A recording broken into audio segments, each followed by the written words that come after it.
यमुना जी में था उतना ही है, बाकी पानी बचा ही नहीं। पानी है का इसमें एक प्रसंग आता है। एक समय लक्ष्मी मैया ने नारायण भगवान से कहा, क्या कहा? ये नारायण भगवान, आप ब्राह्मणों को भोजन कराया करो, ब्राह्मणों को बुलाओ, मेरी इच्छा है कि मैं ब्राह्मण को जिमाऊं। लक्ष्मी मैया ने नारायण भगवान से कहा कि मैं ब्राह्मण को जिमाऊं, ये मेरी इच्छा है। महाराज विष्णु भगवान नित्य प्रति एक ब्राह्मण को निमंत्रण देके आ जाते हैं। ब्राह्मण 2 पूरी खाए, 4 पूरी खाए, 5 पूरी खाए और खा करके चला जावे। फिर दूसरे दिन ब्राह्मण को बुलाते हैं, वो ब्राह्मण भी 2 पूरी खा, 4 पूरी खा, बस खा करके फिर चल जा, ज्यादा पूरियां खावे। तो लक्ष्मी मैया ने बोला कि स्वामी, आप जो भी ब्राह्मण को लाते हो बड़ा कम खाता है, खाता ही 2-4 पूरी खावे, खा के चल जा। हाँ तो ब्राह्मण लेके आओ, कम से कम 8-10 पूरी तो खावे। विष्णु भगवान ने की ठीक है देवी, जैसी तारी इच्छा। नारायण भगवान अगस्त ऋषि के पास में पहुंच गए और अगस्त ऋषि से हाथ जोड़ करके कहा कि महात्मा, हे ऋषि, आपका भोजन मेरे घर पर है, आपको मेरे घर पर भोजन करने के लिए आना है, मैं निमंत्रण दे रहा हूं। भगवान विष्णु अगस्त ऋषि को निमंत्रण देकर के वैकुंठ में आ गए और आकर के लेट गए। अब इधर अगस्त जी आए, लक्ष्मी मैया ने अगस्त जी को बिठाया है आसन पे, भोजन की थाली लगाई। अगस्त जी महाराज ने खाना शुरू किया। 1 पूरी, 2 पूरी, 4 पूरी, 10 पूरी, 15 पूरी, 50 पूरी, 100 पूरी, कोई गिनती नहीं है, अपार। लक्ष्मी मैया ने कही, अब हुई ना कोई बात, अब लाए हमारे स्वामी बढ़िया ब्राह्मण को ढूंढ करके। लेकिन जब भूख आगे तक बढ़ गई, फिर भी अगस्त ऋषि जी का पेट नहीं भराया। अब लक्ष्मी मैया पूरा भोजन परोसे, पूरा भोजन परोसे, पूरा भोजन परोसे, थाक गई, पसीना छूट गया लक्ष्मी मैया को। लक्ष्मी मैया बरस बरस के पूरा परेशान। लेकिन अगस्त ऋषि जी कहते हैं, मैया मुझे भूख लगी है और लाओ। अब महाराज कैसे बात बढ़े, लक्ष्मी जी हाथ जोड़ करके नारायण भगवान के पास गई, जहाँ नारायण भगवान बढ़िया सो रहे थे मंदिर। लक्ष्मी जी ने हाथ जोड़ करके नारायण से कहा कि स्वामी, असो कसो ब्राह्मण लेके आया जेको पेट ही नहीं भरावे, सारो जगत को यो ही खावे कहीं। तो नारायण भगवान ने कहा कि देवी, आपने ही बोला था कि ऐसा ब्राह्मण लाना जो खूब खावे, तो आपके कहे अनुसार में ऐसा ही लेके आ गया, अब खवाओ। लक्ष्मी मैया जी ने हाथ जोड़ करके नारायण भगवान से कहा, अब तो बोल दिया मैंने ब्राह्मण के निमंत्रण का, लेकिन आज के बाद ब्राह्मण के निमंत्रण की नहीं बोलूं। अब खाई सो खाई, आगे खाऊं तो राम दुहाई, अब नहीं बुलाऊं ब्राह्मण जिमाड़। लेकिन अभी तो लाज रखो मारी। भगवान विष्णु ने कहा, ऐसा करो देवी, एक पूरी पर तुलसी पत्र रख करके अगस्त ऋषि जी को पवा दो, उनकी भूख शांत हो जाएगी। और महाराज लक्ष्मी मैया जी ने नारायण भगवान के कहे अनुसार पूड़ी के ऊपर तुलसी पत्र रख करके भोग लगा दिया तो अगस्त ऋषि जी को डकार आ गई, शांत हो गए। धन्य हो लक्ष्मी मैया आपकी, बहुत आनंद करा, भोजन में आनंद आ गया। लक्ष्मी मैया जी ने की पसीना छूटा जज्जा के आनंद आया है। जय हो महाराज। अगस्त ऋषि ने कहा लक्ष्मी मैया भोजन तो करा दिया लेकिन पानी तो पिलाओ, भोजन के बाद पानी नहीं पिवाड़ोगी कहीं। तो लक्ष्मी मैया ने कहा कि भोजन खिलाने का काम मेरा था, अब पानी पिलाने का काम नारायण का है। नारायण से मिलो मुनि केरी कही भी। अब तो महाराज अगस्त ऋषि नारायण भगवान की शरण में गए कि प्रभु जल तो पिलाओ, भोजन तो करा दिया। भगवान विष्णु ने कहा चिंता मत करो अगस्त ऋषि जी, मैं द्वापर में कृष्ण अवतार लूंगा और 7 दिन तक इंद्र बरसात करेगा और 7 दिन तक मैं गिरिराज धारण करके रखूंगा। उस समय जितना भी पानी बहेगा वो सारा पानी तुम पी लेना और तुम्हारी प्यास बुझा लेना। महाराज आज वो ब्रज मंडल का जितना भी पानी है सारे अगस्त ऋषि जी के पेट में ही गया है। तो महाराज 7 दिन तक बरसात हुई और सारा ही पानी अगस्त ऋषि जी महाराज पी गए। यहाँ पर 7 दिन तक गिरिराज भगवान को धारण किए हैं कन्हैया और गिरिराज भगवान का पूजन अर्चन वंदन करके अपने नगर को आए हैं। नगर को आते ही श्री गिरिराज धरण भगवान की सेवा करके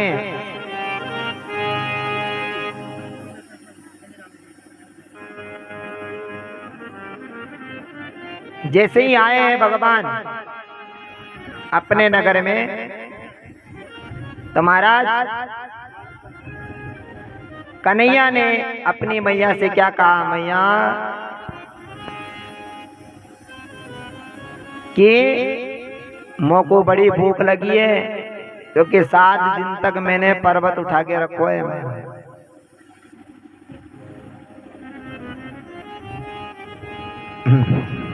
श्री राधे। हमारे बीच में पूर्व सरपंच साहब कन्नीराम जी गुजर, उनका भी बहुत बहुत स्वागत। मंच पर आए और भागवत जी का आशीर्वाद लें, गुरु महाराज का आशीर्वाद लें। ऐसे ही धार्मिक कार्यक्रम में आप पधारते रहे, आपका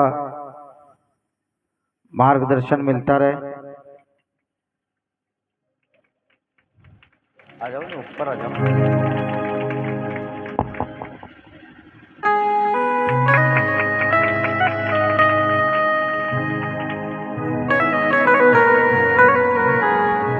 हमारे मध्य में पूर्व सरपंच कन्नीराम जी यहाँ पर पधारे हैं, जोरदार ताली लगा करके उनका स्वागत अभिनंदन।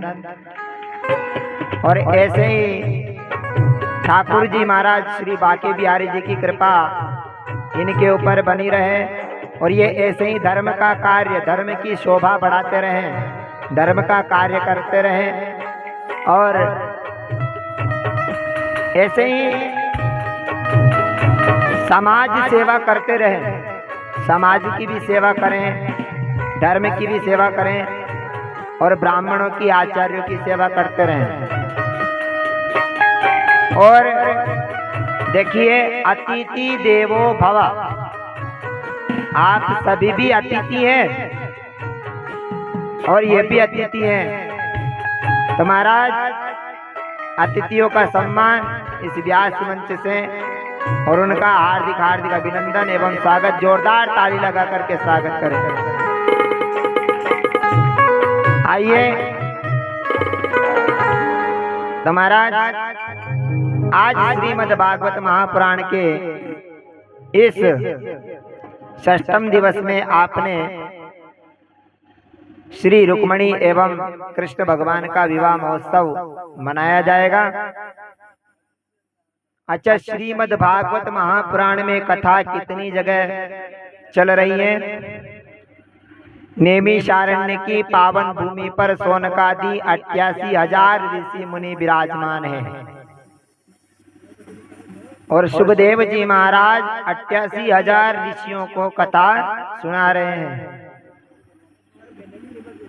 और महाराज दूसरी कथा कहाँ चल रही है? गंगा द्वार समीपे तो तटमानंद नामकम। गंगा के किनारे हरिद्वार पर गंगा के तट पर श्रीमद् भागवत महापुराण सनत सनंदन सनातन सनत कुमार चारों ऋषि कथा को श्रवण करा रहे हैं। नारद जी भक्ति ज्ञान वैराग्य कथा को सुन रहे हैं। और तीसरी कथा कहाँ चल रही है? कोई बता सकता है? आज कथा का 6म दिवस है। 6 दिन हो गए कथा सुनते सुनते और 6 दिन हो गए। तो महाराज ये बताइए कथा तीसरी जगह कहाँ चल रही है? श्री सुखदेव जी महाराज राजा परीक्षित को कथा सुना रहे हैं। और सुखदेव जी महाराज राजा परीक्षित से क्या कहते हैं? क्या कह रहे हैं राजा परीक्षित से? आहार निद्रा भयमेतुनं च सामान्य में तत पशुभिरे नराणाम धर्मो इति सोमदिको विशेष धर्मेण ही न पशुभि समाना। क्या कहते हैं? आहार मतलब क्या होता है? आहार मतलब होता है खाना। भोजन खाते हो कि नहीं खाते हो? आप भोजन खाते हो कि भोजन पाते हो? बताइए क्या करते हो?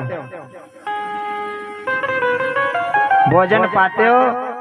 कौन कौन पाता है? दोनों हाथ खड़ा करें। अरे भोजन कौन कौन करता है भाई? सभी भोजन करते हैं जब तो जीवित हैं। अगर भोजन नहीं करो तो यहाँ बैठ पाओगे? तो महाराज आहार मतलब भोजन करना। भोजन आप भी करते हैं और भोजन पशु भी करते हैं, पक्षी भी करते हैं, जानवर भी करते हैं। आहार निद्रा मतलब नींद। नींद किस किस को आ रही है? अभी दोनों हाथ खड़ा करें। सब जाग गया है? अच्छी बात।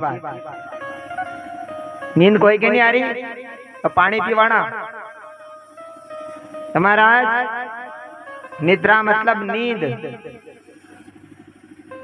नींद आप भी निकालते हो। अभी नहीं, रात में। अभी तो कथा होने के लिए आया है तो नींद काटवा के लिए। महाराज आहार निद्रा मतलब नींद निकालना। भय मतलब क्या होता है? डर। तो महाराज तीसरे नंबर की चरी, छोटी चरी, तीसरे नंबर की चरी ठाकुर साहब विजेंद्र सिंह जी खड़े वाले की ओर से 1151 रुपए थी, वो बढ़कर के मांगी लाल जी तवर खड़े वाले की ओर से 1451 रुपए। जोरदार ताली लगाइए सभी। ऐसे ही बोली पे बोली बढ़ती जाइए। बड़ी चरी की बोली ठाकुर साहब रामनाथ सिंह जी खड़े वाले की ओर से 21,551 रुपए। दूसरे नंबर की ठाकुर साहब देवी सिंह जी खड़े वाले की ओर से 1151 रुपए। तीसरे नंबर की ठाकुर साहब विजेंद्र सिंह जी खड़े वाले की ओर से 1151 रुपए थी, वो बढ़कर के मांगी लाल जी तवर खड़े वाले की ओर से 1451 रुपए। चौथे नंबर की ठाकुर साहब राजपाल सिंह जी खड़े वाले की ओर से 1151 रुपए। पांचवें नंबर की ठाकुर साहब रूप सिंह जी खड़े वाले की ओर से 1151 रुपए। छठे नंबर की ठाकुर साहब ब्रजराज सिंह जी रामपुरे वाले की ओर से 2100 रुपए। 7वें नंबर की रामलाल जी तंवर खड़े वाले की ओर से 1151 रुपए। 8वें नंबर की देवीलाल जी तंवर खड़े वाले की ओर से 1151 रुपए। 9वें नंबर की ठाकुर साहब बजरंग सिंह जी खड़े वाले की ओर से 1151 रुपए। 10वें नंबर की कमल सिंह जी जमई साहब बाड़ा वाले की ओर से 1151 रुपए। 11वें नंबर की महेंद्र सिंह जी बन्ना साहब रामपुरे वाले की ओर से 1151 रुपया। जो भी सज्जन बोली को बढ़ाना चाहते हैं तो बढ़ा सकते हैं। बोली 4 बजे समाप्त की जाएगी और पेमेंट मंच पे ही जमा किया जाएगा। जोरदार ताली लगाएंगे सभी के लिए, सभी दानदाताओं के लिए। महाराज कहाँ चल रहे थे कथा में? कथाई बोली के चक्कर में कथाई कहाँ है? कहाँ है कथा? कोई को ध्यान भी है कि नहीं है? वह हमारे भी तो याद पड़े कि भाई मैं ये कर लो ही। वह भी तो सोच पड़े कि भाई आप होने भी रहा हो कि नहीं। आर निद्रा भय में तू नम चा। भय मतलब डर। डर आपको भी लगता है, डर पशु पक्षियों को भी लगता है। 3 नंबर की चलिए मांगीलाल जी तंवर खड़े वाले की ओर से 1451 रुपए थी, वो बढ़ करके ठाकुर साहब विजेंद्र सिंह जी खड़े वाले की ओर से 1551 रुपए। महाराज ऐसे ही मनुष्य को डर लगता है तो ऐसे ही जानवरों को डर लगता है। सामान्य में तत पशुभिर नारायण, मतलब मनुष्य में और पशु पक्षियों में कितना अंतर है। आप भी खाते हो, पशु पक्षी भी खाते हैं, आपको भी नींद आती है, पशु पक्षी को भी नींद आती है, आपको भी डर लगता है, पशु पक्षी को भी डर लगता है। लेकिन अंतर क्या है? धर्मेण न पशु भी समाना। अंतर इतना सा ही है कि जो मनुष्य अपने कर्म को भूल गया, अपने कर्तव्य को भूल गया, जो माता पिता की सेवा नहीं करता है, माता पिता की बात नहीं मानता है, दुराचार करता है, छल कपट की भावनाएं रखता है, वह मनुष्य किसके समान है? जानवर के समान है। ये कौन कह रहे हैं? शुकदेव जी महाराज राजा परीक्षित से कह रहे हैं। महाराज राजा परीक्षित ने अनेक प्रश्न किए हैं। भगवान जैसे ही राजा परीक्षित कहते हैं कि भगवान ने गोवर्धन पर्वत को जब स्थापित किया, उसके आगे लीलाओं का वर्णन क्या है? शुकदेव जी महाराज आगे लीलाओं का वर्णन कर रहे हैं। कन्हैया मैया से क्या कहते हैं? मैया तो को देखना रहे हो, मैं 7 वर्ष को है गयो। अच्छा फिर वापस ब्रजभाषा में आ जाओ। जैसे ही कन्हैया के पास में आएंगे वैसे ही ब्रजभाषा में पहुंच जाएंगे। कन्हैया कहते हैं मैया मैं 7 वर्ष को है गयो, मेरा ब्याह ना करवाएगी का? अब कन्हैया जिद करने लग गए। क्या कह रहे हैं? मैया मेरा ब्याह ना करवाएगी, मैं कितना बड़ो है गयो। मैया भी हंसने लग गई। और कन्हैया क्या कह रहे हैं? आइए भजन के माध्यम से सुनते हैं। राधिका गोरी से बिरज की छोरी से मैया कराए दे मेरो ब्याह।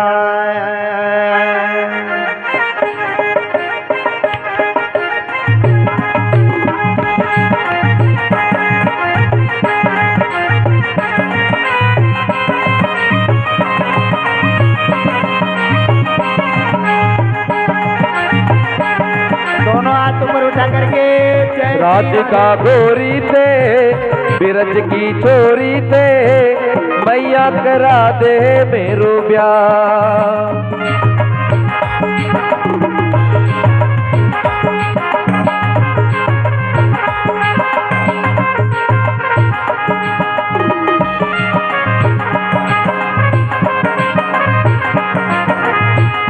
उम्र तेरी छोटी है नजर तेरी खोटी है, उम्र तेरी छोटी है नजर तेरी खोटी है, कैसे करा दो तेरो प्यार।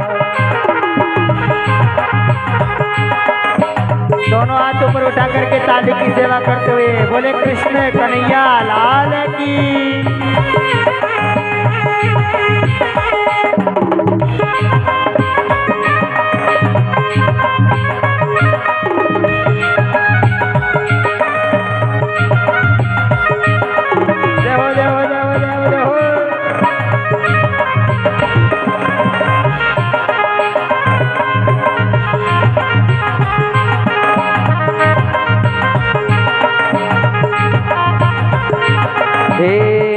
हरि जो ना ब्याह कराए तेरी गैया ना ही चराऊं, ना ब्याह कराए तेरी गैया ना ही चराऊं, जो ना ब्याह कराए तेरी गैया ना ही चराऊं, ना ब्याह कराए तेरी गैया ना ही चराऊं। आज के बाद मोरी मैया तेरी दहली पर ना आऊं, आज के बाद मोरी मैया तेरी दहली पे ना आएगा रे मजा अब जीत हार का।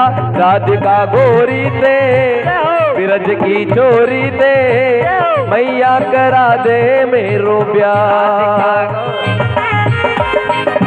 बोले बाकी बिहारी लाल की जय हो। दोनों हाथ खड़ा करके और ऊपर जय हो।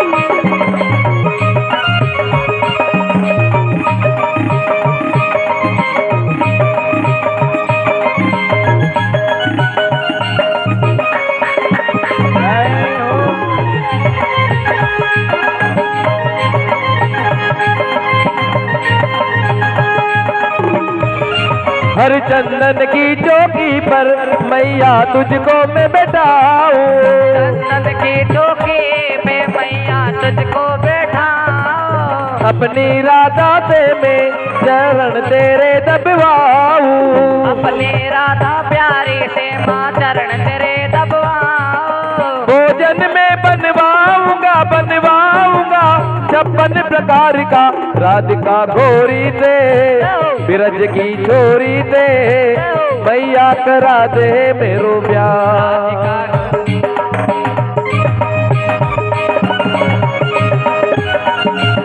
दोनों हाथ ऊपर उठा करके जय हो जय हो।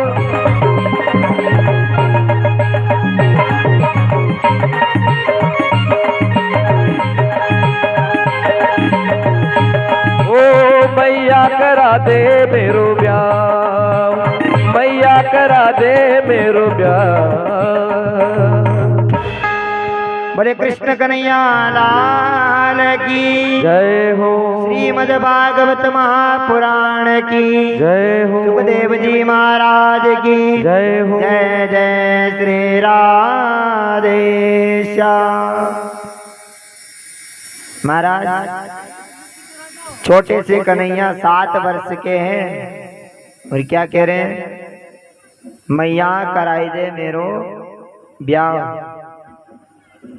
अब महाराज रोवे लग गए, जो ना ब्याह कराए तेरी गैया ना चराऊं। तो मैया कहने लगी लाला देख मैं तो को माखन खिलाऊंगी लड्डू खिलाऊंगी, रसगुल्ला खिलाऊंगी, लेकिन रोए मत। और तेरे लिए छोटी सी दुल्हनिया भी लेके आऊंगी, लेकिन तू रो मत, तू चुप हो जा। अब कन्हैया इतने जोर से रोवे कि सारी गोपियां वहीं इकट्ठी होगी। महाराज कन्हैया को रोते देख करके मैया अनेक प्रकार से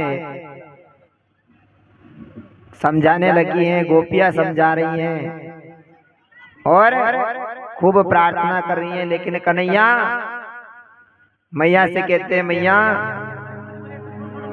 तुमको रसगुल्ला खिलाएगी, माखन खिलाएगी? कि हाँ लाला। तो महाराज कन्हैया खुश हो जाते हैं। ऐसे ही जब बालक छोटे होते हैं तो जहाँ भी चले जाते हैं, अगर बाजार में गए, मेले में चले गए, तो वहाँ पर अगर बालक को कोई भी चीज पसंद आ जाती है, कोई खिलौना पसंद आ जाता है, तो अपनी मैया से कह करके वह खिलौना लेकर के आता है। बड़ी श्रीमद् भागवत महापुराण की जयकारा लगाओ महाराज। बाहर से आए हुए अतिथि, क्या नाम है? अभी तो मैं बुला दूंगा, फिर स्वागत कर देना। बुला दो। हाँ वो तो आप ही बोलना ना, वो बोलना भाई, आप उनको नहीं लिया हो जो उनको बोल। गिरिराज धरण की जय, द्वारकाधीश भगवान की जय, भागवत महापुराण की जय। आज जो हर मंडल के द्वारा जो हिंदू सम्मेलन हो रहे हैं हर गांव के अंदर, हर तहसील में, तो बड़े सौभाग्य की बात है कि आज भालता मंडल के द्वारा जो आज अपने गांव में कड़ियाझर में भी हिंदू सम्मेलन का आयोजन होने जा रहा है। इसकी सूचना हमें पूर्व में दी गई थी। तो 2 बजे का जो हमारा समय था, अतिथि हमारे बीच में पधार चुके हैं, तो मैं उनसे आग्रह करता हूं, निवेदन कर रहा हूं कि वो अपने मंच पर आकर के आसन ग्रहण करें और सभी को हिंदू सम्मेलन के बारे में जानकारी देवें। तालियां लगा करके जोरदार स्वागत करें। देखिए, अतिथि देवो भव, मातृ देवो भव, पितृ देवो भव। हमारे समुपस्थित जो यहाँ पर पधारे हैं, उनका इस व्यास मंच से हार्दिक हार्दिक अभिनंदन एवं स्वागत है। क्योंकि हिंदू का जागना बहुत अनिवार्य है।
थोड़ा सा भी हो जाए तो सम्मेलन का फोटो आ जाएगा। परिचय करवा दो। हमारे मध्य जो यहाँ पर पहले कथा कर चुके हैं, परम आदरणीय हमारे बड़े भ्राता श्री मनीष जी यहाँ पर पधार चुके हैं। जोरदार ताली से उनका भी स्वागत करें। और हम मिल भी चुके हैं इनसे और हमारी खूब वार्ता भी हो चुकी है। तो ये पधारे हैं, उनका भी इस व्यास मंच से हार्दिक हार्दिक अभिनंदन एवं स्वागत है। जोरदार ताली लगा करके इनका भी स्वागत करें।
भारत माता की आज बड़े सौभाग्य का विषय है कि राष्ट्रीय स्वयंसेवक संघ के 100 वर्ष हो जाने के उपलक्ष्य में पूरे भारतवर्ष में हिंदू सम्मेलन का आयोजन किया जा रहा है।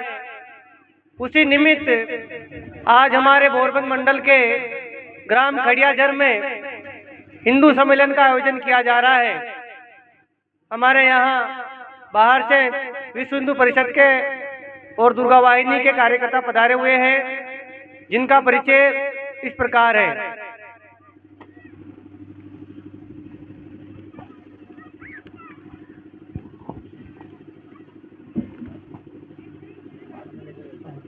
रामलाल जी गुजर, विश्व हिंदू परिषद झालावाड़ जिला अध्यक्ष।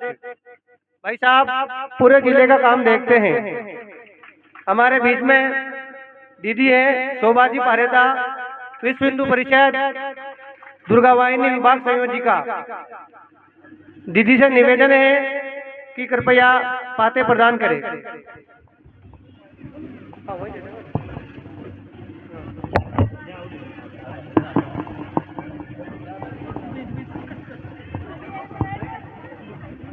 भाई साहब क्या आगे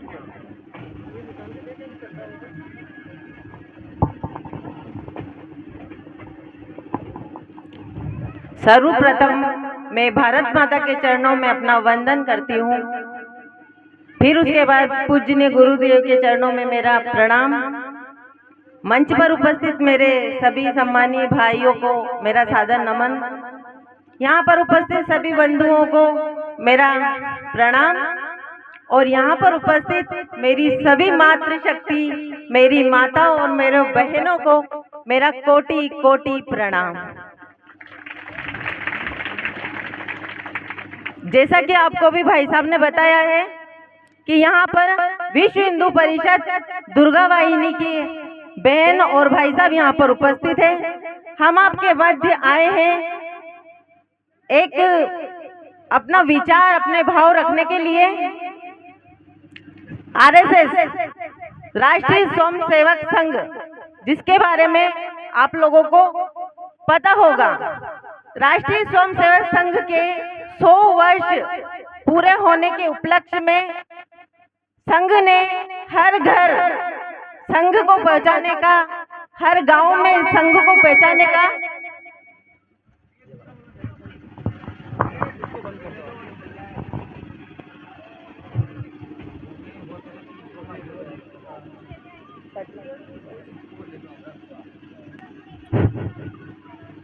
संघ के 100 साल पूरे होने पर संघ ने आप लोगों के बीच संघ के कार्यकर्ता, विश्व हिंदू परिषद के कार्यकर्ता सभी को पहुंचाने के लिए हर गांव में, हर नगर में, हर बस्ती में पहुंचने का एक पहल की है। आपने बैनर में देखा होगा हिंदू सम्मेलन, हिंदुओं का सम्मेलन, जहां पर संख्या में, अधिक संख्या में हिंदू एकत्रित हो सके। मेरा परिचय है, मैं दुर्गा वाहिनी की विभाग संयोजिका हूँ। हमें यहाँ पर मंच पर स्थान महिलाओं को देने का, जहाँ पे भी प्रोग्राम होगा वहाँ पे एक भाई साहब और उसके साथ में संचालक और उसी के साथ में हर मंच पर, चाहे वो नगर में हो, महानगर में हो या बड़े से बड़े स्तर पे हो या छोटे से छोटे स्तर पर हो, हर बैठक, हर सभा में एक महिला को वहाँ पर मंचासीन किया गया है। हर महिला को जो भी अपना वक्तव्य रख सकती है, उसी के निमित्त मुझे संघ ने चुना, इसलिए मैं आपके पास में उपस्थित हुई। महिला कुटुंब की, राष्ट्र की धुरी होती है। अगर आज ये राष्ट्र अपनी सनातन सभ्यता और संस्कृति को यहाँ पर अपने देश में बचा कर रखा हुआ है, तो भाइयों के साथ साथ बहनों का विशेष योगदान है। कुटुंब में, परिवार में महिला एक धुरी होती है, मेन केंद्र एक महिला होती है। महिला से परिवार चलता है।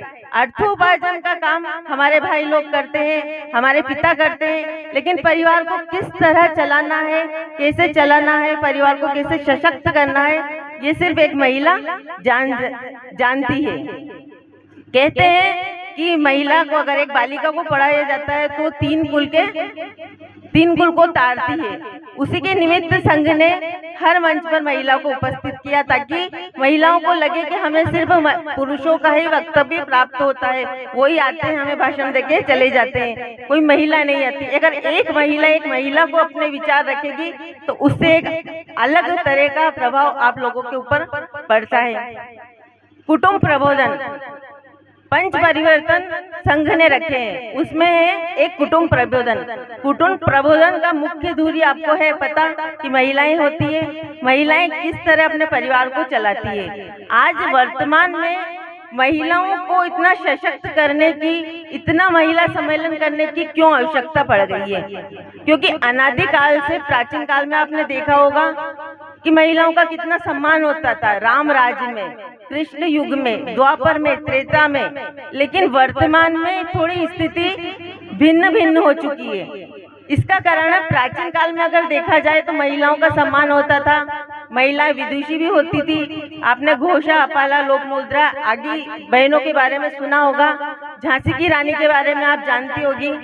लेकिन आज हमारे यहाँ क्या पश्चिमी सभ्यता और साथ साथ मुगलों का आक्रमण, मुगलों के आक्रमण से हमारे देश में हमारी सभ्यता छिन्न भिन्न हो गई थी। हमारे यहाँ देखा होगा आपने, श्री राम जी सीता जी के साथ सिंहासन पर विराजमान होते थे। कभी भी कोई सभा होती थी उसमें माँ सीता श्री राम जी के साथ उपस्थित थी। श्री राम के बिना कोई फोटो आपको नहीं दिखेगा। कृष्ण का अगर कोई फोटो देखेगा तो साथ में राधा रुक्मणी होगी। महिलाओं का हमारे भारतीय सनातन सभ्यता संस्कृति में सर्वोच्च स्थान है। यत्र पूज्यते नारे तत्र रमते देवता। हमारे यहाँ नारियों का बहुत सम्मान है, लेकिन विदेशी आक्रमण आए, कभी मुगल आए, कभी अंग्रेज आए, कभी पुर्तगाली आए, कभी डच आए, कभी फ्रांसीसी आए। इन लोगों ने हमारी सभ्यता को तोड़ मरोड़ के रख दिया।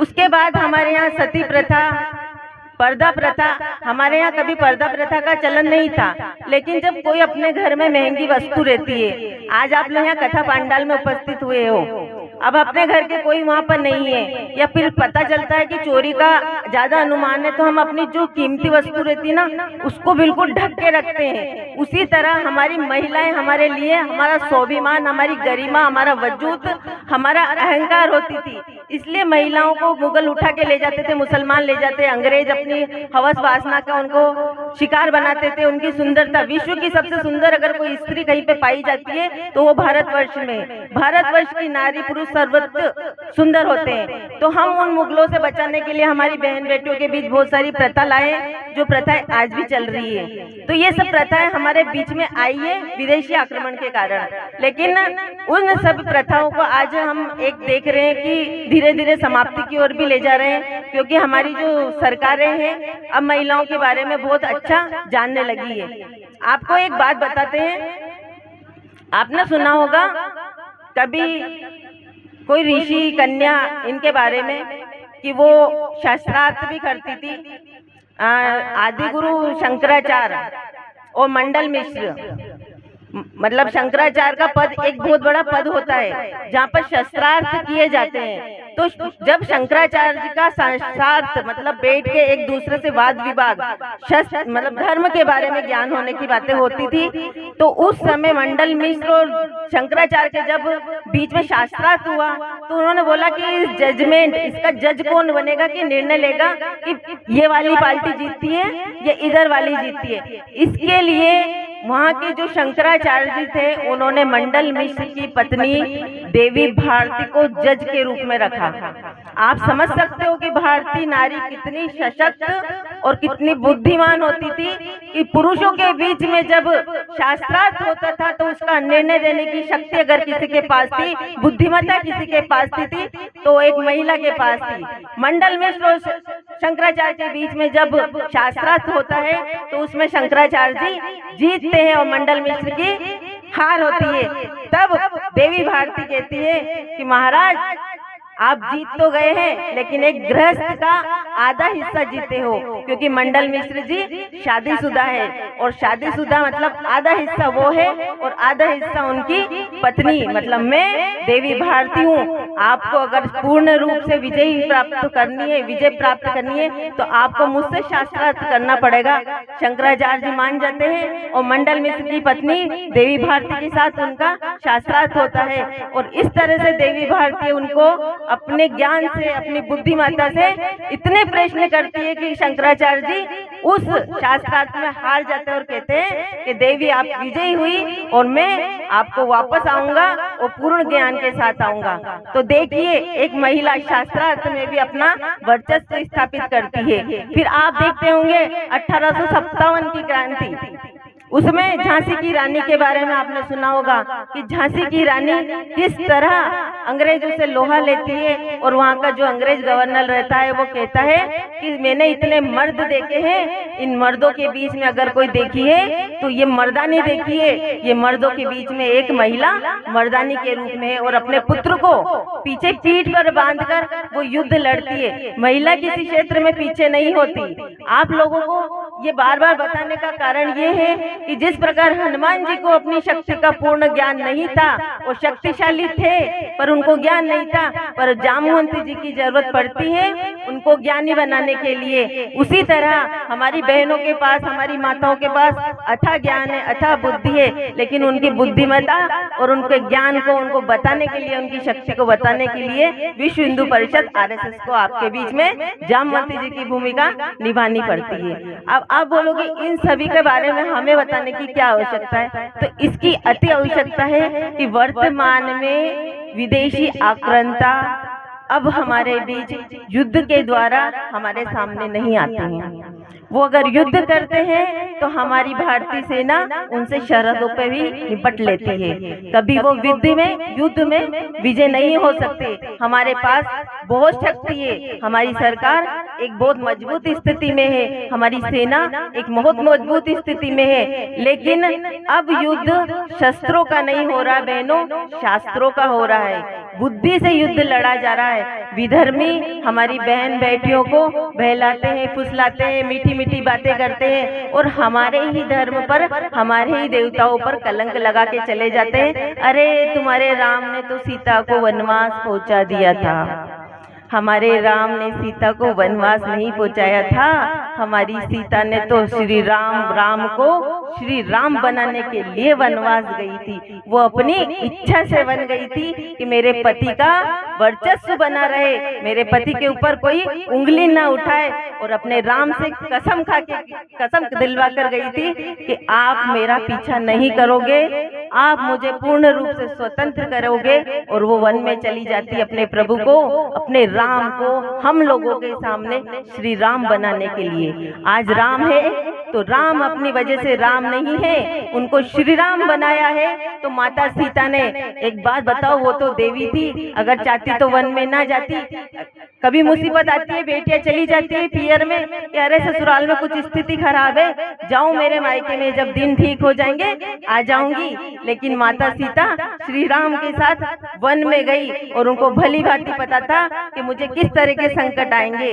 वन में जाने से पहले श्री राम थे, लेकिन जब रावण को मारा तो वो श्री राम थे, वो श्री राम बने सीता की वजह से, मतलब एक स्त्री की वजह से। कृष्ण को कहते हैं माखन चोर, ऐसा है वैसे है, छलिया है। अरे क्या वाकई में हमारे कृष्ण छलिया थे? कृष्ण जब तक वृंदावन में थे कान्हा थे, उनको कृष्ण बनाया था राधा ने।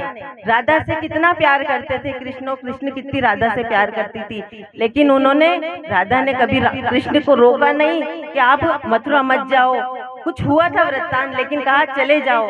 लेकिन कान्हा को कृष्ण बनाने में राधा का विशेष योगदान है। अगर राधा कृष्ण को रोक लेती, मतलब कान्हा को अगर रोक लेती, तो वो तो वृंदावन और जो जगह थी वहीं के कान्हा बन के रह जाते।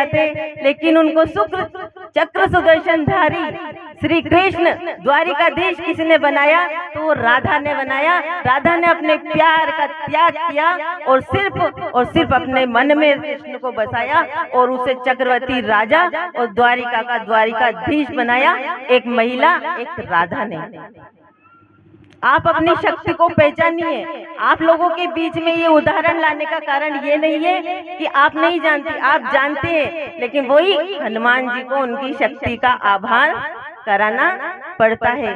बहनों, आप सनातन में पैदा हुई हो, सनातन, और ऊपर से भारत भूमि में, और भारत भूमि में तो देवता भी ललायित रहते हैं पैदा होने के लिए। देवता भी ललायित रहते हैं देवभूमि भारत में पैदा होने के लिए। आप सनातन से जुड़ी हो तो आप सनातनी ही बनी रहिए, किसी विधर्मी के चंगुल में ना फंसिए। वो बहला फुसलाकर आपको बहुत रंगे बहारों की बात करेंगे, आपको चांद सितारों की बात करेंगे, आपको प्यार में बहलाएंगे, फुसलाएंगे, उसके बाद आपके राम को हराम आपके द्वारा ही करवाएंगे। तो श्री राम की मर्यादा को अगर रखना है, सीता के मान को अगर रखना है, राधा के प्यार को अगर रखना है, तो आपको अपने नींव से, अपने सनातन से जुड़ के रहना है। महिला शक्ति क्या होती है? महिला सती सावित्री, अरे जो अपने पति सत्यवान के प्राणों को बचाने के लिए यमराज के पीछे पीछे चली जाती है, और यमराज को बहला फुसलाकर बातों में इस तरह घुमा देती है कि उनसे वो हार जाते हैं। यमराज जी और कहते हैं कि बोलो सावित्री, तुम्हें क्या चाहिए? तो वो कहती है मुझे 100 पुत्रों का वर चाहिए। यमराज जी की बुद्धि इस तरह से घुमा दी थी उन्होंने। वो बोलता है तथावस्तु, तो वो थी फिर मेरे पति को छोड़िए ना। बोले मैंने तो तुम्हें 100 पुत्रों का वर दिया है। तो सावित्री कहती है मैं तो पतिव्रता हूँ, अगर पुत्र पैदा होंगे तो सत्यवान से ही होंगे, आपको मेरे पति को छोड़ना ही होगा। तो सत्यवान के प्राणों को बचा के लाती है हमारी नारी शक्ति। नारी शक्ति कभी कमजोर नहीं होती है। 1500 जब मुगलों का आक्रमण हमारे देश में हुआ था, उनसे लड़ने के लिए हमारी रानी दुर्गावती, रानी लोक माता अहिल्याबाई होलकर, आपने उनका नाम सुना होगा। दुर्गावती इतनी सुंदर थी कि वो 15 साल से सुचारू रूप से अपने पति की मृत्यु होने पर भी अपने शासन को सुचारू रूप से चला रही थी। लेकिन अकबर उस विधर्मी की निगाह जब हमारी देवी, हमारी दुर्गावती पे पड़ती है, तो वो इतना अंधा हो जाता है हवस में कि वो कहता है कि मुझे दुर्गावती अपने हरम में चाहिए। दुर्गावती कहती है कि चाहे मैं मर जाऊं, लेकिन मैं अकबर के हरम में नहीं जाऊंगी। दुर्गावती अकबर की सेना के साथ युद्ध करती है, एक बार विजयी हो जाती है, परंतु दूसरी बार जब वो देखती है कि हजारों की संख्या में मुगल है और ये तो मुझे नोच खाएंगे, मार डालेंगे, तो अपने सेनापति से कहती है सेनापति ये लीजिए छुरा और मेरी पीठ में घूंप दीजिए। सेनापति कहता है नहीं देवी, आप मेरी रानी हो, मैं आपके साथ ये नहीं कर सकती। जब वो स्थिति को भांप लेती है कि अब ये मुगल मुझे नहीं छोड़ेंगे, तो रानी दुर्गावती अपने सीने में खुद के हाथों छुरा घोंपकर वीरगति को प्राप्त हो जाती है। आपको पता होगा रानी पद्मनी का जौहर 16,000 रानियों के साथ जिसने जौहर किया था। कुछ विधर्मी, कुछ वामपंथी, कुछ सेकुलर लोग कहते हैं अरे 16,000 महिलाएं थी तो युद्ध करती, युद्ध भूमि पर क्यों अपने आप को जला लिया। उन बेवकूफों नालायकों से कहना चाहती हूँ कि उससे कुछ साल पहले पाली में राजस्थान की घटना है। ये जो जौहर होता है, हम अपने आप को डबल रूप से गौरवान्वित महसूस करते हैं कि एक तो भारत भूमि में हमने जन्म लिया और ऊपर से हमने राजस्थान भूमि में भी हमें, तो हम तो दो तरफ से इन वीरांगनाओं से जुड़े हुए हैं कि हमें अपने आप पर गर्व महसूस होता है। तो जब मोहम्मद खिलजी का आक्रमण होता है चित्तौड़ पर, एक बार आपके शांति बनी हुई है। भारत माता की, भारत माता की। जब मोहम्मद गोरी का आक्रमण होता है चित्तौड़ पर, तो रानी पद्मिनी को उससे पहले का वृत्तांत पता चलता है कि किस तरह एक राज्य था जहाँ पर उस मोहम्मद गोरी ने आक्रमण किया। तो वहाँ की कुछ रानियां थी, उन्होंने अग्नि में समाधि न लेकर जल में समाधि ले ली थी। वो विधर्मी, वो अत्याचारी जल में डूबी हुई उन महिलाओं की लाशों से भी बलात्कार करते हैं और उनकी अस्त व्यस्त स्थिति को भी ना देखते हुए उनके साथ उन अधिकतर सैनिकों ने एक महिला मरी हुई के साथ भी उनकी गद बिगाड़ दी। तो रानी पद्मिनी को भली भांति पता था कि ये तो क्रूर है, ये विधर्मी है, ये जाहिल है, इनको क्या पता होता है नीति और रीति क्या होती है। उन्होंने सोचा अगर युद्ध भूमि में मैं 16,000 रानियों को लेकर गई, दासियों को लेकर गई, तो हम वीरगति को तो प्राप्त होंगे, लेकिन वो हमारे शरीर को भी बिगाड़ देंगे। वो अपने सतीत्व की रक्षा करने के लिए 16,000 रानियों और दासियों के साथ में कुंड में अग्नि स्नान करती है। और लोग कहते हैं कि क्या हुआ, क्या करा? अरे तुम लोग जो कैंडल लेके घूमने वाले, अभी अपने बीच में वो लोग है नहीं। हमारे तो गर्व की बात है कि सभी मेरे सामने सनातनी भाई बहन मेरे सामने विराजमान है, लेकिन जो मोमबत्ती से कैंडल लेके घूमने वाले उन लोगों को, अरे तुम मोमबत्ती का थोड़ा सा मोम, जलती मोमबत्ती का मोम गिरा के देखो जलन क्या होती है, किस तरह जली होगी वो अपने गर्भ में बच्चों को लेकर, किस तरह तड़पी होगी। तो अपने सतीत्व को बचाने के लिए महिलाओं के कौन कौन से उदाहरण आपको दूं, मैं तो गिना कर आप सुनकर थक जाओगे। इसलिए आपके बीच में एक और बताओ, आप बोलोगे हम क्या सकते हैं, हम इस स्थिति में हैं कि अब हम कुछ नहीं कर सकते। तो मैं बहनों आपको एक और उदाहरण देकर अपनी वाणी को विराम दूंगी।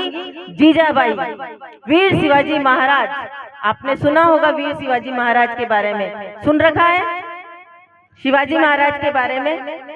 शिवाजी महाराज की माता जीजाबाई जब 8 वर्ष की बालिका थी तो वो मंदिर में दर्शन करने जाती है और वहाँ पर मुगल आते हैं और माँ जो दुर्गा माँ का मंदिर था वहाँ पे वो पुजारियों को परेशान करते हैं, मंदिर की जो सामग्री है उनको अस्त व्यस्त कर देते हैं और वो बालिका से 8 वर्ष की बालिका से देखा नहीं जाता, वो उन सैनिकों के आगे जाती है तो सैनिक उनको धक्का देकर एक तरफ गिरा देते हैं। बालिका थी 8 साल की, रोने लगी, अपने पिता के पास गई, पिताजी मुझे इस एक सैनिक ने गिरा दिया। पिता के अंदर जोश भर जाता है और वो कहता है बता तुझे तेरे साथ किसने ऐसा किया। जैसे ही हमारी जीजाबाई कहती है कि मुगल सैनिकों ने, तो बोलते हैं बेटी छोड़, तू तो बच्ची है, वो तो बड़े थे, कर दिया तो कोई बात नहीं, डांट दिया, चल घर। लेकिन जीजाबाई इस बात को नहीं भूलती है। उसके बाद जब उनका विवाह होता है तो अपने पति से फर्स्ट जो पहली रात होती है सुहाग रात, उस दिन कहती है कि मैं आपसे एक वचन लेना चाहती हूँ, आप मुझे एक वचन दीजिए। तो उनके पति भी जोश में रहते हैं, बोलते बोलो तुम्हें क्या चाहिए, आप जो मांगोगी वे हम देंगे। वो बोलती है उस मुगल सैनिक ने मुझे उस अवस्था में धक्का मारा था और ये निशान मेरे शरीर पर आज भी है, सिर पर, आप इसका बदला लीजिए। वो बोलते बताओ कौन। तो जैसे ही मुगल का नाम सुनते हैं वो बोलते छोड़ो ना, ये तो पुरानी बात हो गई, तुम बच्ची थी, अब नई शुरुआत करते हैं, आप इस सब चीजों को छोड़ो। जीजाबाई अपने मन को उस समय मार लेती है, लेकिन जब वो गर्भवती होती है उस समय वो उसी तुज्जा भवानी के मंदिर में जाती है और कहती है हे भवानी, मैं ये नहीं कहती कि मुझे लड़की चाहिए, मुझे लड़का चाहिए, हे भवानी, परंतु फिर भी मैं ये कहती हूँ, मैं बालक बालिका में भेद नहीं करती, पर मुझे आज तुझे बेटा देना ही होगा। माँ तुझा उसकी प्रार्थना को स्वीकार कर लेती है और वो जीजाबाई ऐसे बालक का निर्माण करती है जो मुगलों के छक्के छुड़ा देता है, जो एक ही बार से मुगलों के सिर धड़ से अलग कर देता है। तो आप अगर झांसी की रानी ना बन सको, आप लोक माता अहिल्याबाई ना बन सको, आप ना बन सको कल्पना चावला, कोई आवश्यकता नहीं, आप जीजाबाई बनिए जो अपने स्वाभिमान के लिए उस एक बार धक्के की वजह से राष्ट्र निर्माता राजाधिराज महाराज शिवाजी महाराज मराठाओं की शान को पैदा करती है और अपने स्वाभिमान के लिए मुगलों की सत्ता, मुगलों की नींव हिला देती है। औरंगजेब को नींद नहीं आती थी शिवाजी महाराज के नाम से, ठर्राता था अकबर। तो आप कुछ नहीं कर सकते तो अपने बच्चों का अच्छा निर्माण करिए, उन्हें राष्ट्र से जोड़िए। भक्ति से आप जुड़े हुए हैं, लेकिन भक्ति के साथ साथ आपको राष्ट्र भक्ति से भी जुड़ना पड़ेगा। भक्ति से आप राम प्राप्त कर लोगे। अगर श्री राम बनाना होगा तो आपको राष्ट्र भक्ति से जुड़ना होगा। देखा है ना आपने, 500 साल तक मेरे श्री राम तंबू में रहे और तंबू से उनको महलों में लाने वाले ये विश्व हिंदू परिषद, बजरंग दल, आरएसएस, दुर्गा वाहिनी और मातृशक्ति की बहनें थी, जिन्होंने वहां पर बाबरी मस्जिद को तोड़ा और श्री राम का मंदिर स्थापित किया। तो आप भक्ति के साथ साथ, अगर आपको भक्ति के साथ साथ देशभक्ति ही करनी होगी, चारों तरफ से 56 देश मुस्लिम हमारे देश को नष्ट करने के लिए तैयार है। आदि प्राचीन काल से मेरा भारत अपने गौरव को प्राप्त करने के लिए प्रसिद्ध था। यहाँ पर एक से बड़े गुरुकुल थे, लेकिन आज 56 इस्लामिक कंट्रियों, क्रिश्चियन देशों से मेरा देश अकेला भारत जूझ रहा है। आपको भक्ति के साथ साथ राष्ट्रभक्ति से जुड़ना पड़ेगा। इसके साथ मैं आपको 2 पंक्ति और मातृशक्ति को समर्पित करती हूँ। करे समर्पण तो इतना, करे समर्पण तो इतना कि इंसान को देव कर दे, और दान करे तो इतना कि अपने पुत्रों का दान कर दे, और प्यार करे तो राधा माई बन जाती है, और जब भक्ति करे तो मीरा बाई बन जाती है। शस्त्र उठाती है जब रण में, काले घन गिर जाते हैं, कालिका तभी रुकती जब शंकर चरणों में गिर जाते हैं। जय श्री राम। कार्यक्रम के आज के मुख्य वक्ता आदरणीय रामलाल जी भाई साहब से निवेदन करता हूं कि अपना पाते प्रदान करें।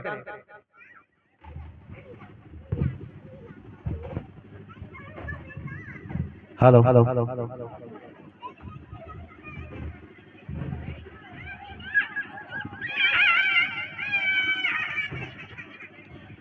बोलिए रामचंद्र भगवान की, हनुमान जी महाराज की, गौ माता की, धर्म की, अधर्म का, प्राणियों में, विश्व का, श्री राम जन्मभूमि की, काशी विश्वनाथ की, श्री कृष्ण जन्मभूमि की, और यहाँ के महादेव भगवान की।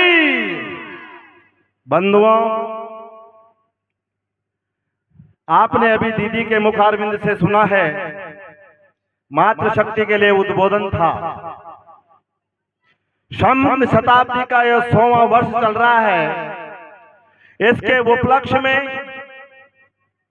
संपूर्ण भारतवर्ष में हिंदू सनातनियों का धर्म सम्मेलनों का आयोजन मंडल स्तर पर आयोजन हो रहा है। अभी दीदी के वक्तव्य से मातृशक्ति को जो जागरण मिला है, मैं इनकी वाणी को इतना ही गर्वित रूप से सुन रहा था। और बताऊं आपको देशभक्ति, देवभक्ति के साथ साथ सिर्फ इतना सा करना है, हमारे परिवार में जो बाल बच्चे हैं उनको सनातन की शिक्षा देना, उनको दारू, गुटखा, बीड़ी, सिगरेट, नशे की लत से दूर रखना, और उनको सभ्य नागरिक बना करके देश को समर्पित करना। वो दिन आप मातृशक्ति को दीदी की बात पर सुनने का बहुत बड़ा लाभ मिलेगा। हमारा परिवार बचे, हम बचे तो हमारा धर्म बचेगा। अगर हमारी संतान ही नहीं बच पाई, वो भी गलत रास्ते पे चल गई, तो फिर हमारे परिवार में जन्म लेना किस काम का है। तो माताओं बहनों, परिवार में आपकी मुख्य जिम्मेदारी है। भाई बंधु पूरे दिन भर घर पे नहीं रहते, लेकिन आपके आचरणों को बाल बच्चे अच्छी तरह से समझते हैं। आप उनके भावों को अच्छी तरह से समझती हो। प्रतिदिन अपने बाल बच्चों को भगवान के मंदिर के दर्शन करने का अवसर दें, उनमें एक परंपरा जागृत करें, क्योंकि इस धरती का, इस हिंदू सनातन संस्कृति का जो मूल है वो आध्यात्मिक है। और अगर आध्यात्मिक हमारा मूल नहीं होता तो शायद और देशों की तरह हमारे देश के भी टुकड़े हो जाते। और उस देश को बचाने के लिए हमारे बीच में जो आपके व्यासपीठ पर बैठे हुए हैं, ऐसी संत परंपराएं हैं। ये संत परंपराएं आप और हमको भक्ति मार्ग से जोड़ करके ज्ञानार्जन करके हमारे परिवार का, समाज का, देश का, राष्ट्र का कल्याण करने के लिए रात दिन साधना करते हैं। हमारे परिवारों में इन संत समाज का भी आदर होना चाहिए। मैं परम सम्माननीय आज व्यासपीठ पर विराजमान संत का सहकोटिस झालावाड़ जिले के पूरे हिंदू समाज की ओर से हार्दिक अभिनंदन करता हूं, वंदन करता हूं। आज यहां विराजमान इस कथा में समस्त हिंदू समाज और मातृशक्ति को प्रणाम करता हूं। मैं आपके बारे में एक विचार करने के लिए आया, ये हिंदू सम्मेलन क्यों हो रहे हैं। आज से 100 साल पहले और यूं मानिए 150 साल पहले आज जो परिस्थिति वापस बन रही है, ऐसी की ऐसी ही परिस्थिति हमारे हिंदू समाज में बनी हुई थी। विदेशी आक्रांताओं के द्वारा, मुगलों के द्वारा हमारे हिंदुओं को मार काट करके मुस्लिम और ईसाई बनाए जा रहे थे। उस समय हिंदू धर्म का नाम लेने वाला कोई नहीं था। हमारे संत महात्मा थे, उनको भी मारे जा रहे थे, ताकि उनका एक उद्देश्य था, इस धरती पर जितने भी काफिर हैं उनको समाप्त कर दो और हमारा धर्म आ जाएगा। बंधुओं, उसी समय इस सृष्टि पर एक महान विभूति का जन्म नागपुर में होता है और वो इस घृणित वातावरण को देख करके अपने मन में विचार करता है। अध्ययन काल को पूरा करके संपूर्ण जीवन की सर्वोच्च डिग्री डॉक्टर की उपाधि प्राप्त करके डॉक्टर केशवराम बली हेडगेवार अपने नागपुर आते हैं और सरकारी नौकरी के लात मार करके और समाज को कहते हैं कि मेरा दर्द मेरे पेट पालने के लिए नहीं, मेरा दर्द मेरे परिवार को ऊपर उठाने के लिए नहीं, लेकिन मेरे मन में जो पीड़ा है, आज मेरे हिंदू समाज की बहन बेटियों को लूटा जा रहा है। हिंदू समाज को चमार, बंगी, बड़ाई, राजपूत, गुजर, लोधा, मीणा सब जातियों में बांट करके उनको तोड़ा जा रहा है। मैं अब मेरा पेट का इलाज नहीं करूंगा, मेरी गरीबी नहीं मिटाऊंगा। हिंदुस्तान से मैं संपूर्ण हिंदू समाज की जाति को एक करके और हिंदू समाज में जो फूट का बीज बो दिया है, इस बीज को मैं समाप्त करके हिंदू समाज का कल्याण करूंगा। ऐसा संपूर्ण जीवन को त्याग करके उस महामानव ने आज से ठीक 100 साल पहले 1925 में मोहिते के बाड़े नागपुर में छोटे मोटे 5 कार्यकर्ताओं को लेकर के एक टोली का निर्माण किया जाता है, जिसको हिंदू टोली कहा जाता है। साल भर के बाद में उस टोली का नाम, जैसे आज हम धर्म सभा में हैं, ऐसे धर्म सभा हिंदू सम्मेलन आयोजित करके उनको पूछा कि इस टोली का नाम क्या रखा जाए, तो उसमें नाम आया है राष्ट्रीय स्वयंसेवक संघ। इस राष्ट्र के लिए स्वयं की प्रेरणा से, स्वयं के स्वार्थ को त्याग करके और देश को अमरत्व प्राप्त करने के लिए, राष्ट्र के निर्माण के लिए अच्छे कार्यकर्ता का निर्माण करके हम समाज में जाएंगे, ऐसे उस संगठन का नाम पड़ा है राष्ट्रीय स्वयंसेवक संघ। उस राष्ट्रीय स्वयंसेवक संघ ने बंधुओं ये 100 साल की आयु प्राप्त कर ली है। आप और हमारी 100 साल की उम्र नहीं है। 100 साल में उनके जीवन में, उस संगठन के दौर में कितने उतार चढ़ाव आए होंगे, लेकिन फिर भी एक सच्ची निष्ठा, राष्ट्र भक्ति, देश का गौरव, हिंदुत्व में स्वाभिमान जगाना, हिंदू का जागरण करना, छुआछूत मिटाना, समरसता का भाव लाना, एक दूसरे के परोपकार की भावना करना और स्वयं का बोध कराना, ये ज्ञान उस व्यक्तित्व में था। तो वो संगठन अब 100 वर्ष को पूर्ण अवस्था में प्राप्त हो गया है और उसकी बदौलत आज उस विचारधारा ने आपके देश के शासन प्रशासन में सुधार करते हुए संपूर्ण विश्व में आपके भगवा केसरिया का झंडा लहराया है। और आज देश के लगभग, दुनिया के लगभग 80-85 देश ऐसे हैं जो भारत भूमि से लगाव लगाने के लिए बैठे हैं कि सुख और शांति और चैन अगर मिलेगा तो इस हिंदुस्तान की धरती में मिलेगा। क्यों? क्योंकि यहाँ पर परमात्मा के द्वारा इस सृष्टि का रचना की गई है और इस सृष्टि की खुशबू से परमात्मा बार बार इस हिंदुस्तान की भूमि में जन्म लेते हैं और हमारी संत परंपराएं उनका गुणगान करके परमात्मा को बार बार हमारे इस धरती पर जन्म लेने का सुअवसर प्राप्त कराती है, ऐसी उस संत भूमि को भी हम प्रणाम करते हैं। इसलिए अगर सुख और चैन है तो इस भारत भूमि में है। बंधुओं, आप बहुत दूर दराज गांव में रहते हो, फिर भी मीडिया पे आपको सूचना मिलती होगी कि आज बंगाल में धामा हो गया, आज पाकिस्तान में लड़ाई हो गई, आज बांग्लादेश में मारकाट मच गई, फला देश के राष्ट्रपति को उठा लिया गया, अफगानिस्तान में लोग हवाई जहाज के टायरों पर लटक लटक करके भाग रहे हैं, श्रीलंका में अकाल पड़ गया। क्या कारण है? क्या कारण है? आसपास की घटनाओं के जलती हुई आग के बीच में भी हमारी भारत भूमि ज्ञान की गंगा बहा रही है और देश को भी, दुनिया को भी ज्ञान दे रही है और खुद के लोगों का भी बचाव कर रही है।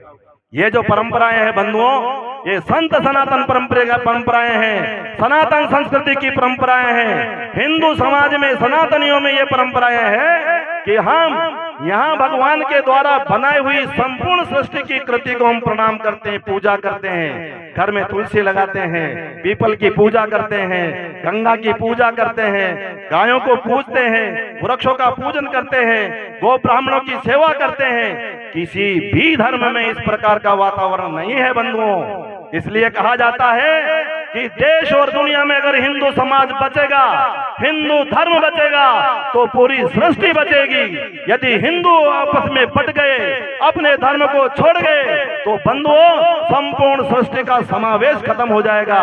कोई भी धर्म आदर नहीं करता है। हिंदू धर्म बचेगा तो देश की संपूर्ण मत पंथ की विचारधाराएं, धर्म की शिक्षाएं सब बचेगी।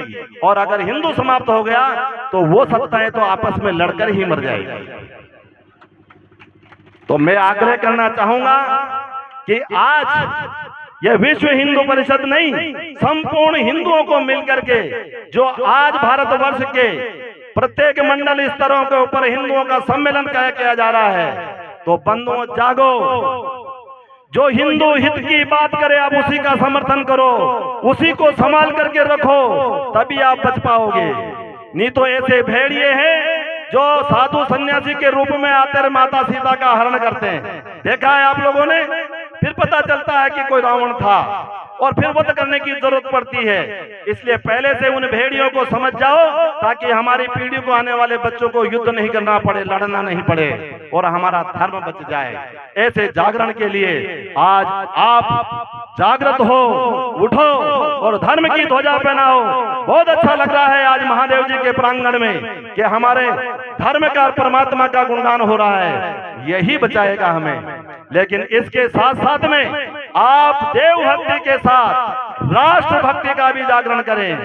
राष्ट्रभक्ति का मतलब यह है कि हमारे गांव में साफ सफाई होना चाहिए, हमारे परिवारों में नशा मुक्ति होना चाहिए, हमारे गांवों के आसपास कोई भी ऐसा वातावरण बने जहां से समाज को दूषित करने की प्रवृत्ति हो तो हमें उसे समाप्त करना चाहिए। और ये सुधार आप देश में जाकर के नहीं, हम हमारे यहाँ पर रहकर करें। हमारी माताएं बहनें अपने बच्चों का अच्छी तरह से पालन करें, उनको अच्छे तरह से ज्ञान दे करके और आगे अच्छा नागरिक बनाने का प्रयास करें। भाई हमारे दूर दराज में जाते हैं, जहां से भी ज्ञान मिलता है हमारे धर्म को बचाने का, अनुकरण करने का, हमारी विचारधारा को जागृत करने का, तो आप वो बातें ला करके हमारे गांव में चर्चा करें और समाज को बचाने का प्रयास करें।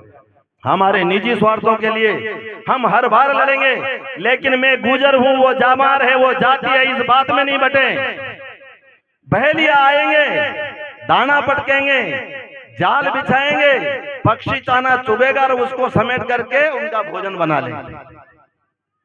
तो बंधुओं ध्यान रखना है, आज दुनिया में लड़ाई चल रही है धर्म की।